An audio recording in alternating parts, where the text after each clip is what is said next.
Assalamualaikum warahmatullahi wabarakatuh. Halo teman-teman, perkenalkan nama saya Kartika Chandra dengan nomor induk mahasiswa 11076202001. Saya adalah mahasiswa program studi pendidikan guru sekolah dasar Fakultas Ilmu Pendidikan Universitas Negeri Jakarta, mengambil mata kuliah konsep dasar PPKN SD. Berikut ini adalah infografis konsep dasar PPKN. Karakteristik konsep dasar PPKN SD. Kurikulum dikembangkan melalui filosofi, yang mana filosofi tersebut mengartikan bahwa negara kita memiliki budaya berupa sopan santun yang harus menjadi karakter anak bangsa. Kurikulum berarti batasan, aturan, dan petunjuk materi yang harus dipelajari. Masing-masing kurikulum memiliki SKL yang dapat diartikan sebagai batas akhir setiap jenjang yang harus dikuasai. SKL ini merupakan salah satu tahap untuk mencapai tujuan pendidikan nasional. Tujuan pendidikan Indonesia. Menurut Undang-Undang RI Nomor 20 Tahun 2003 tentang Sistem Pendidikan Nasional, tujuan pendidikan Indonesia adalah menghasilkan manusia Indonesia yang beriman dan bertakwa, berakhlak mulia, sehat, berilmu, cakap, kreatif, mandiri, demokratis, dan bertanggung jawab. Materi muatan PPKN dari kurikulum 1947 sampai saat ini. Ini adalah perkembangan kurikulum 1947 sampai dengan kurikulum 2013 atau kurikulum saat ini. Kurikulum 1947 atau Rencana Pelajaran 1947. Pendidikan yang diajarkan lebih menekankan pada pembentukan karakter manusia Indonesia merdeka, berdaulat, dan sejajar dengan bangsa lain di muka bumi ini. Fokus Rencana Pelajaran 1947 tidak menekankan pendidikan pikiran, melainkan hanya pendidikan watak, kesadaran bernegara, dan bermasyarakat. Kurikulum 1964 atau Rencana Pendidikan 1964. Pembelajaran dipusatkan pada program Pancawardhana, yaitu pengembangan moral, kecerdasan, emosional atau artistik, keprigelan atau keterampilan, dan jasmani atau sekolah penggerak. Kurikulum 1968. Kurikulum ini bertujuan membentuk manusia Pancasila sejati, kuat, dan sehat jasmani, mempertinggi kecerdasan dan keterampilan jasmani, moral, budi pekerti, dan keyakinan beragama. Kurikulum 1984. Kurikulum ini mengusung pendekatan proses keahlian. Posisi siswa ditempatkan sebagai subjek belajar atau merdeka belajar. Kurikulum ini berdasarkan filosofi active learning.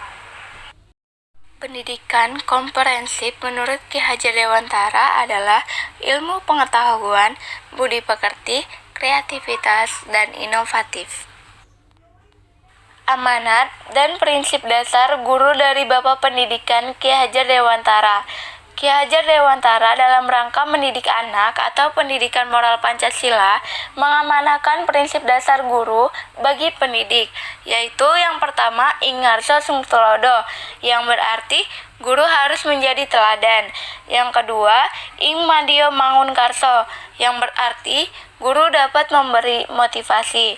Yang ketiga, Tuturi Handayani, yang berarti guru mendorong dari belakang atau memberi kepercayaan. Yang keempat, Dohparan Kirim Dungo, yang berarti guru tidak boleh lupa untuk mendoakan peserta didiknya. Yang kelima, Tan Katon Hamumuji, yang berarti jika guru meninggal, guru harus memiliki nama yang harum atau terpuji. Yang keenam, Waspodo Purbo Waseso, yang berarti waspada atau berhati-hati dalam menggunakan kewenangan. Pelopor pengembangan tumbuh kembang anak didik. Dilihat dari perkembangan tumbuh kembang, menurut Ki Hajar Dewantara, bahwa di dalam manusia belajar itu ada olah pikir atau literasi, olahraga atau kinestetik, olah hati atau etika, olah karsa atau estetika. Nah, pada keempat poin di atas, pembelajaran PPKN ada pada olah hati atau etika. Jadi, hati manusia itu harus ditata, karena hati manusia itu tidak bisa bohong. Yang bohong adalah mulut. Bagaimana menurut konsep dasar PPKN, guru itu bisa menyentuh hati seorang anak agar dari ungkapan hati itu bisa menjadi pengikat antara hati dan ucapan, lalu menjadi perbuatan. Pengembangan nilai-nilai karakter. Ada 18 nilai karakter yang ada dalam kurikulum 2013. Tetapi, untuk mempercepat pelaksanaannya, maka dari 18 karakter dirangkum menjadi nilai utama, yaitu yang pertama religius, diterapkan dengan beribadah dan berdoa menurut agama dan kepercayaan masing-masing. Yang kedua nasionalis, diterapkan dengan menyanyikan lagu-lagu nasional. Yang ketiga mandiri, diterapkan dengan membiasakan siswa untuk mampu mengatur diri sejak dini. Yang keempat gotong royong, melihat bagaimana cara siswa membantu orang-orang di sekitar. Yang kelima integritas, melihat bagaimana cara siswa menyesuaikan antara ucapan dengan perbuatannya. Profil pelajar Pancasila. Pelajar Pancasila itu cirinya beriman, bertakwa kepada Tuhan Yang Maha Esa, dan berakhlak mulia, kreatif, gotong royong, berkebinekaan global, bernalar kritis, dan mandiri.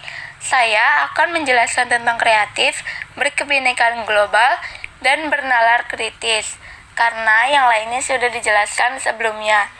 Yang pertama, kreatif. Kreatif itu mengembangkan sebuah gagasan menjadi sebuah karya. Peserta didik harus memiliki sesuatu yang dihasilkan. Yang kedua, kebinekaan global.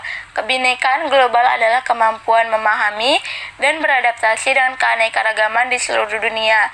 Yang ketiga, bernalar kritis. Profil pelajar Pancasila harus dilatih untuk memiliki kemampuan berpikir di atas rata-rata dan berani mengungkapkan ide meski berbeda dengan orang lain.